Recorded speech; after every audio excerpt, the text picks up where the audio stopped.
दोस्तों नमस्कार। पंकज भारती ऑफिशियल में आपका हार्दिक स्वागत है। आज है 12 अगस्त 2026 और कल है 13 अगस्त 2026 अर्थात संसद के मानसून सत्र का अंतिम दिन। और 12 अगस्त 2026 को देश के गृह मंत्री अमित शाह ने दिल्ली में कुछ पत्रकारों से कहा कि वह संसद के मानसून सत्र में उपस्थित होकर अपना बयान, अपना वक्तव्य देने को तैयार है। विपक्ष जो मांग कर रहा है उस पर चर्चा करने को तैयार है। आखिर एक दिन पहले देश गृह मंत्री की नींद क्यों खुली?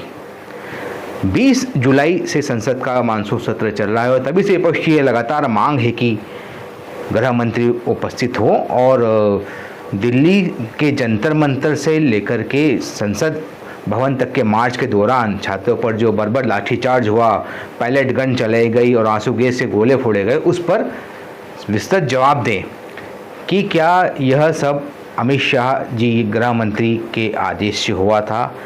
यदि हाँ तो इसकी जवाबदारी उन्हीं की है। यदि नहीं हुआ उनके आदेश से तो किसके आदेश से ये गोली चली और लाठीचार्ज हुआ है। इसी को लेकर के विपक्ष द्वारा लगातार प्रदर्शन किया जा रहा है और दोनों सदनों में यह मांग पुरजोर तरह से उठाई जाती रही है कि संसद में उपस्थित हो गृह मंत्री और अपना जवाब पेश करें। लेकिन गृह मंत्री एक दिन भी संसद के सत्र में उपस्थित नहीं हुए।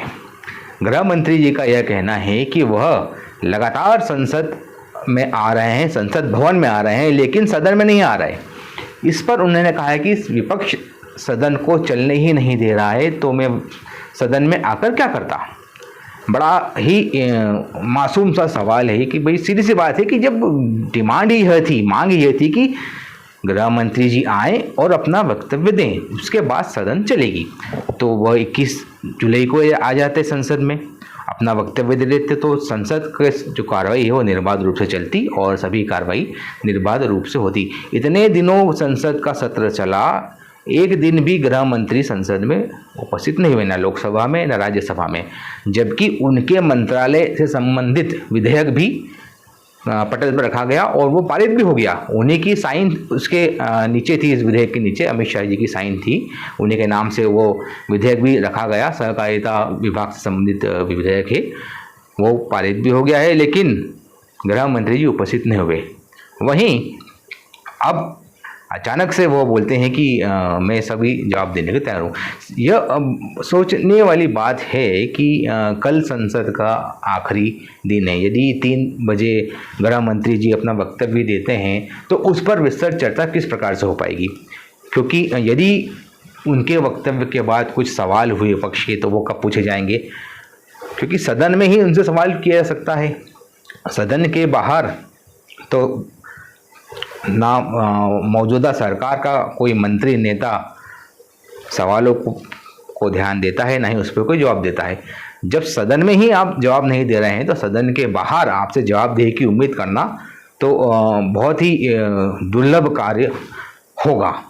अब देखना यह है कि एक प्रकार से यह माहौल बनाया जा रहा है कि अब विपक्ष इसमें सदन से भाग रहा है, जबकि ऐसा बिल्कुल भी नहीं है। विपक्ष लगातार सदन में बना हुआ है। कौन भाग रहा है यह स्पष्ट रूप से दिखाई दे रहा है।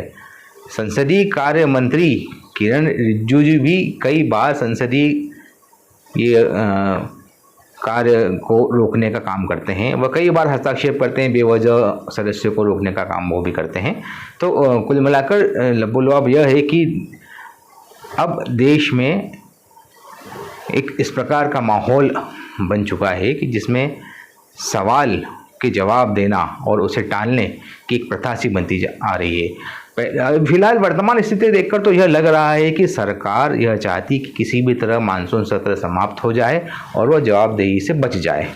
हालांकि कल क्या होता है यह देखते हैं। और पहले से ही सभी को पता है कि यदि वक्तव्य दिया भी गृह मंत्री ने अब सदन में आकर, संसद में आकर, तो वह अपनी जवाबदेही से तो पूरी तरह से बच जाएंगे। मतलब वो अपने ऊपर तो कोई चीज़ लेने से रहे।